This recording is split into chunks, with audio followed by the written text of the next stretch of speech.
morning. In truth, I was supposed to make this after I finished reading, but I started to cry. So I didn't really get to do it. So basically, I just finished reading Neon Genesis Evangelion, the manga, and I have a lot to say. First off, there's a lot of things in the manga that wasn't in the anime. I mean, they were in the anime, but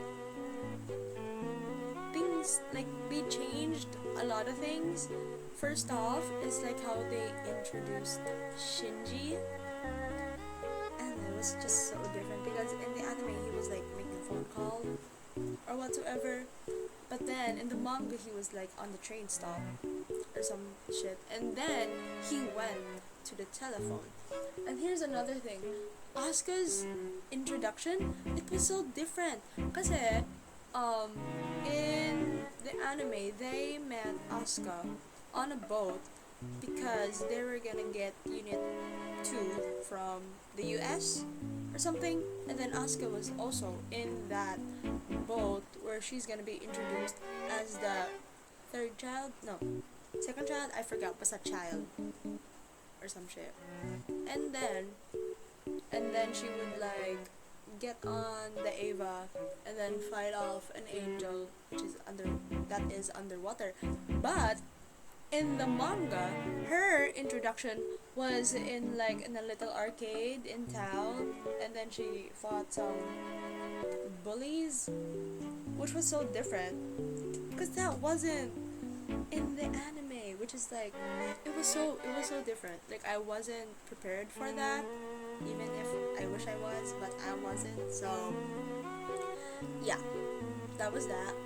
And then also Kaoru was also so different from the anime compared to the manga, because if I put it into simpler terms, in the anime Kaoru was a bit nonchalant or something. He was like a bit more sweet.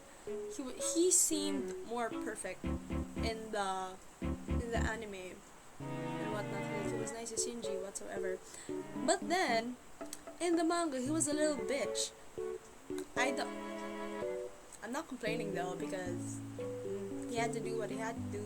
But like he was like really different from how the anime showed him compared to the manga. Plus his introduction was also very different because in the anime he was introduced when he was like sitting on a rock when Shinji was like moping on a beach.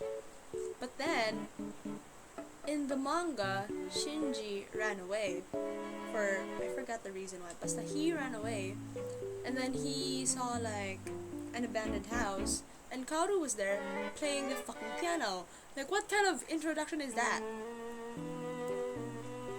Like, what? Like, it was so different.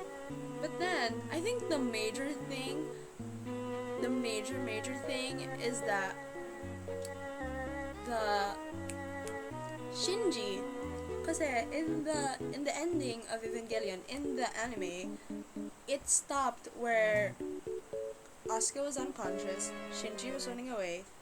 I had no fucking idea. I forgot what happened to Rei during that time. Basta, in episode 24, everything was like a mess, and then it ended at that. But then the end of Evangelion movie came out, and then I mean, the manga had really no difference in terms of like, because like I mean the movie is the continuation of said like the movie is the continuation of said anime. It was just like episode 25 and 26 were like an introspect on the characters, if I say so myself. I think it is an introspect of how they are and how what's like going on inside their heads, which is kind of cool, not gonna lie. The main difference is that in the anime, Asuka was fighting by herself. Well, she was fighting the second series of Evangelion that was from Sile. she was fighting until the very end on her own.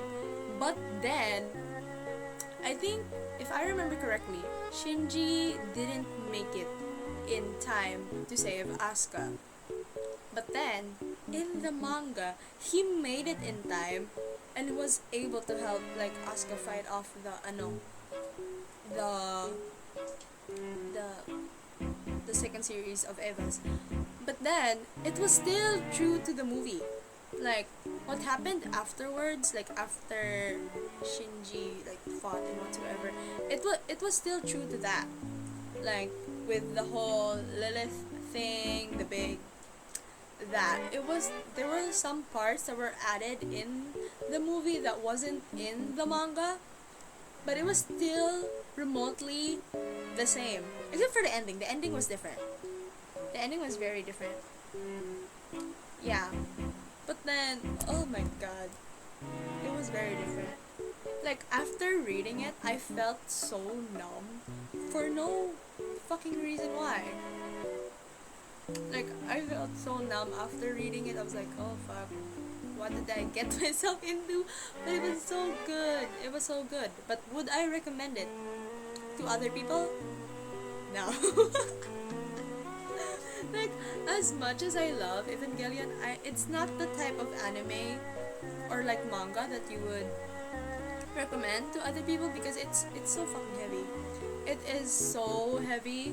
Like in the first episode, or like in the very first, even in the first episode of the anime and the first few panels of the manga, you get whiplash like right away. Like you would like the tone is already set for it.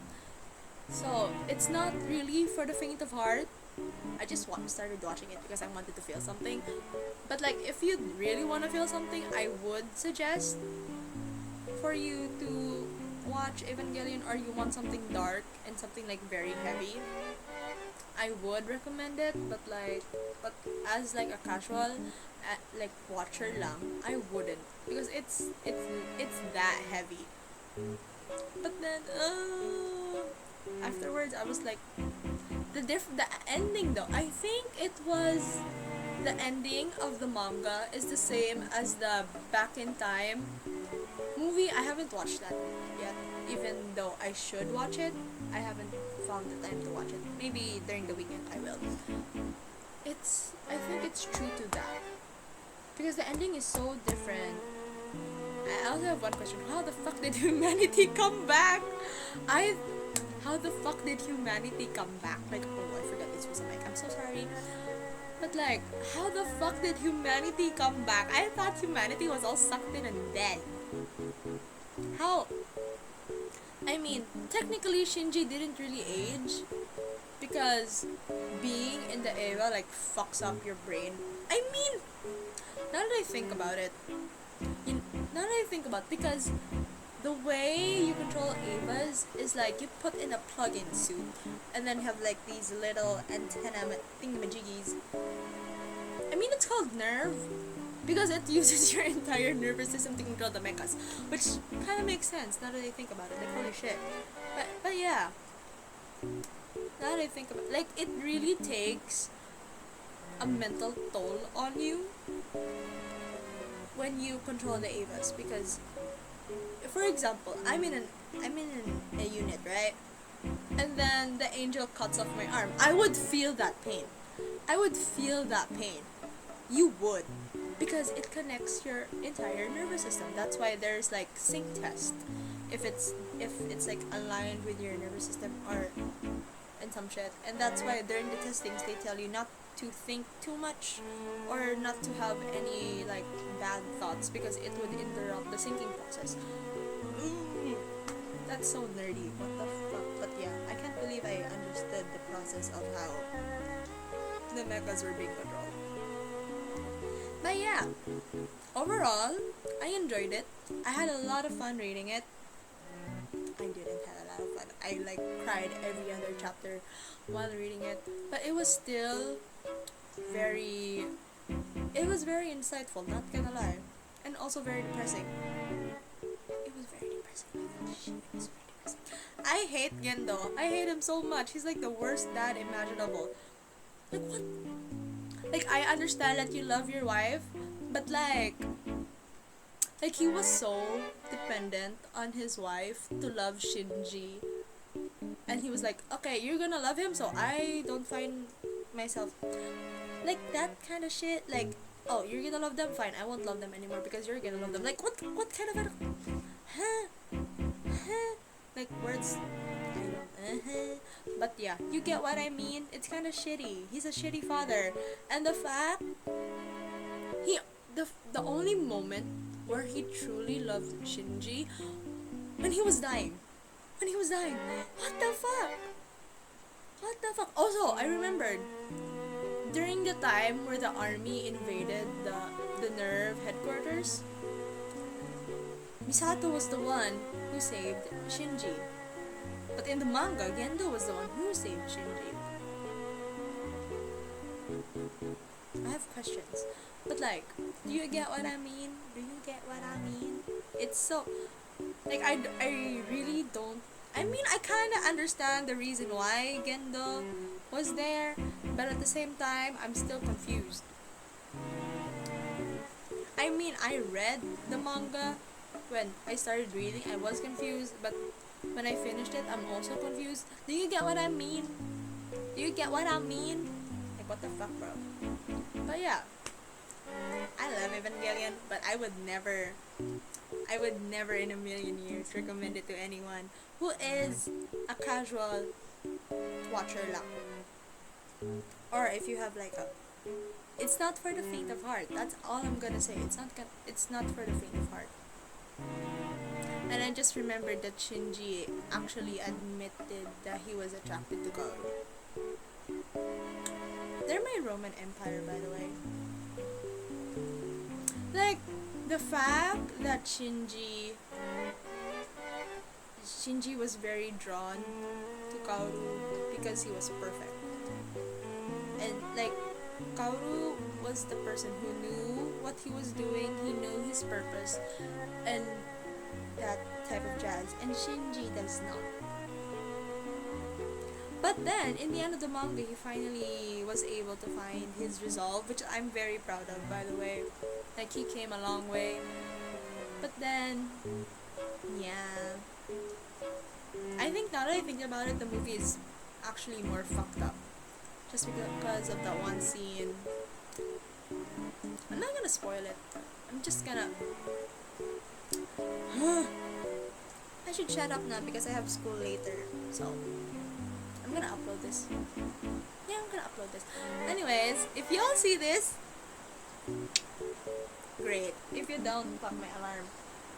If y'all see this up, then great. If you reached this far, what the fuck are you doing? Because I swear to God, nobody really listens to me babble about shit like this. So, if you made it this far, thank you so much. I appreciate you and I love you so much. Thank you so much for thank you so much for staying this long in my video of me talking about the Genesis Evangelion, which is my current hyperfixation. Thank you so much for staying this long until the video. Yeah, I'm gonna get ready now, so that's all. I'm pretty sure I'm gonna make a part 2 because I cannot shut up. I'm pretty sure I'm gonna make a part 2 about this, but if I don't, then great. But if I do, then I don't know, dude. But anyways, thank you so much for staying, or for listening, or whatsoever, or skipping when I first started talking, whatever. Thank you for being here. I'm gonna go now. Bye bye.